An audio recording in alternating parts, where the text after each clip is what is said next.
Me comove se o sol não se move, se a terra para e não venta, e tudo se ausenta e retorna à morna placenta. Hehe. No silêncio absoluto, poderia ouvir o som das patas da aranha no espelho da tomada do telefone. Não sei de onde veio. Terá descido pela parede branca, terá subido do chão. Pode ter despencado do teto e se amparado no espelho da tomada. É uma placa de plástico cinza e a aranha pode ter vindo de dentro dela. Uma aranha comum, com uma deficiência numa das patas. Carrega uma pata rígida, que me comove porque não se move. Uma pata morta, como todos nós arrastamos nossos pedaços mortos. A aranha rodeia a placa e, ao tentar passar para a parede, algo falha. Algo sempre falha. Ela recomeça o percurso, dá outra volta completa. Deve ser a quinta vez que age assim. A pata morta deve ser a utilidade mais urgente para esse tipo de manobra. E ela não pode mais deixar a placa. Está cercada, sem haver uma cerca. O cerco é feito por ela mesma. Ela carrega em si a impossibilidade de caminhar livremente. Se houvesse um telefone ligado à tomada, ela poderia subir pelo fio, mas não há, não haverá.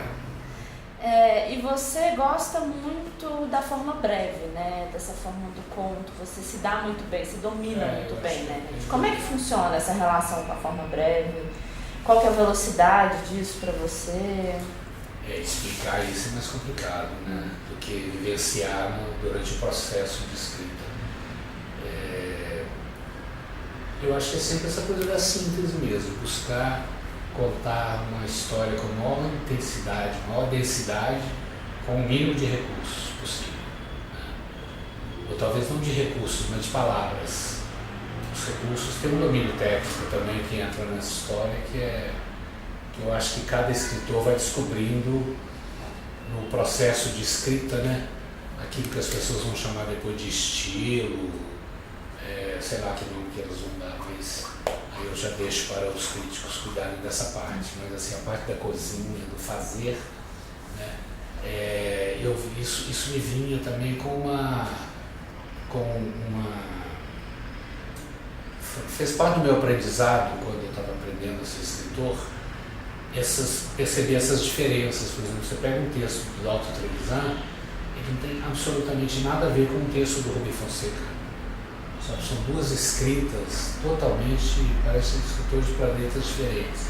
Embora a temática pode até ser parecida.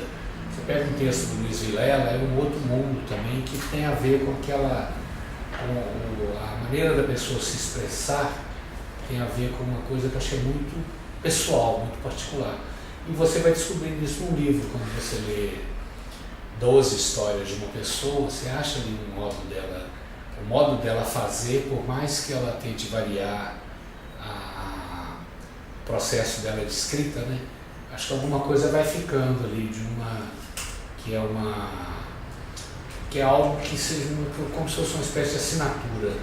E essa assinatura também é como se você não escolhesse muito ela não, sabe? Ela tinha dado ali naquele jogo. Né? É o seu modo de fazer, assim como aquele carpinteiro tem ou sei lá, o cara que faz um gesso, ele tem um modo de deixar uma marca dele ali que você é capaz de identificar, falar, isso é do fulano. Eu acho que o texto também ele vai ganhando essa assinatura do autor. E assim a percepção dessa diferença no texto de uma Lígia Fagundes Telles, no texto da Clarice, sabe, do texto da Zulmira Ribeiro, da Elvira Vinha, para falar de mulheres que escrevem para mim no extremo de uma escrita muito, muito legal, muito excepcional. Aquilo vai te mostrando que existe um lugar, sei lá, um jeito seu de mexer com esse gesso quando você vai montar essa escultura.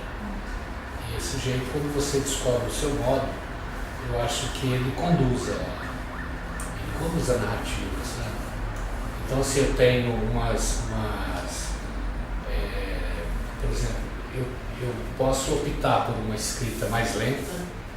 Eu acho que o Estrela Querida tem um caso desse, assim, aquele conto que é uma homenagem ao Samuel Beckett, que é um cara escrevendo na noite de Ano Novo, num hospício, num asilo, num lugar que eu não sei exatamente onde é. Aquela história, para mim, ela tem o ritmo dela é mais lento, é mais travado, e é uma intenção.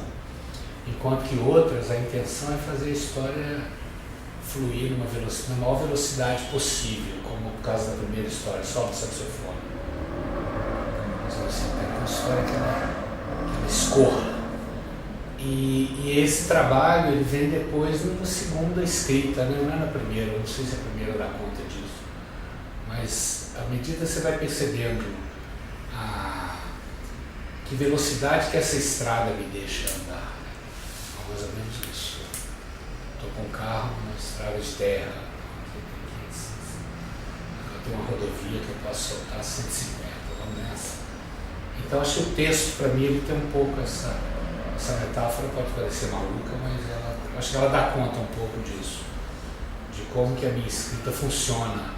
Ora ela é mais pausada, ora ela é mais... Eu acho que em geral eu tenho uma tendência a escrever de modo que eu gostaria que a pessoa lesse aquilo, rapidamente ela se livrasse daquele texto. Então, alguma coisa assim. Não sei se funciona e nem se eu sou capaz de verbalizar isso. Mas enfim, é um processo. Né? Uma coisa que eu percebo muito é que você gosta, você até falou isso, das formas, né? Você tem contos que são cartas, contos que são diários, né? Tem contos que realmente eles escorregam e tem contos que eles jogam justamente com o tempo. Estou lembrando do Sumiço do Gigante Verde, que é o último conto de Onde Terminam os Dias, que ele dá um ataque do coração na gente, né? A gente vai ficando aflito. Isso é intencional ou assim, você fala assim, vou escrever em forma de diário, ou a forma pede o conteúdo, ou o conteúdo pede a forma? Como é? Eu tenho uma, vou dizer que é vocação, mas vou dizer que eu tenho uma determinação quando eu vou escrever uma história, de buscar uma maneira de escrever que me desafie, né? Assim, o tema pode ter a ver ou não, então vou te dar um exemplo de uma história que não está em nenhum desses livros. Uns anos atrás eu me peguei na seguinte situação. Imagina aquela pessoa que teve um colapso, o cara caiu aqui, ele apaga, de repente a consciência dele volta, ele é apenas um cérebro, o corpo mexe, está todo travado, mas o cérebro dele funciona. Eu falei, que história pode resultar disso? E aí escrevi essa história. Só foi um processo de pensar como que a linguagem volta e tal, como trabalhar isso. Bom, escrevi a história, bem ou mal, está pronta. Então tem esse desafio que eu me proponho, e algumas não funcionam, claro, perco, jogo fora e tal, mas uma coisa que sempre me animou no processo de escrita era um desejo que eu tinha de que a minha literatura fosse um catálogo de escritas. Isso era uma coisa que me veio assim. Sabe aquela coisa que o Milo Fernandes fala assim, um escritor sem estilo? Ele se autodenominava escritor sem estilo. Eu acho que não tem jeito, o cara não foge muito longe disso, porque o próprio Milo, você pega o material dele, você vai descobrir que tem uma unidade, alguma coisa ali que passa de um texto para o outro, que dá isso que eu chamei de assinatura do cara. Então eu trabalhava com essa ideia de fazer uma coisa variada. Por isso que tem o carta, tem diário, né? Tem uma história muito curiosa, que o cara escreve um diário para outro, né? É uma escrita quebrando a norma de escrever diário, escreve sobre ele, o cara escreve sobre um outro. É um processo de inversão e tal. Então eu acho que eu vou descobrindo coisas nesse jogo, nessa brincadeira, nesse modo de fazer. Algumas não funcionam, perdi. Tudo bem, nem sempre eu vento, mas umas sai legal, aí não valeu a pena, deu certo. E eu tenho sempre essa coisa de que o Rubem Fonseca fala assim, escrever é só começar. Se você sentar aqui e começar a escrever, você vai produzir alguma coisa. Eu concordo, mas eu tenho sempre uma coisa que tem um modo de fazer que pode me travar. Então, ele só vai liberar, só vai funcionar no momento em que eu entender que aquele modo me pegou. sabe? Que aquele modo me dá impulso, assim, aquele modo de fazer. Aí fala, nossa, eu descobri um jeito de fazer.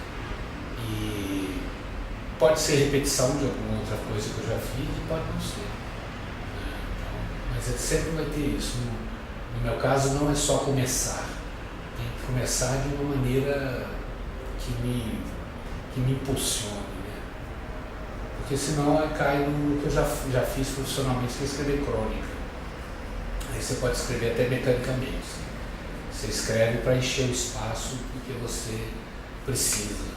E na literatura não funciona assim. Na literatura tem uma outra coisa que me comove, né? No sentido de com e mover, os dois jogos, os dois movimentos.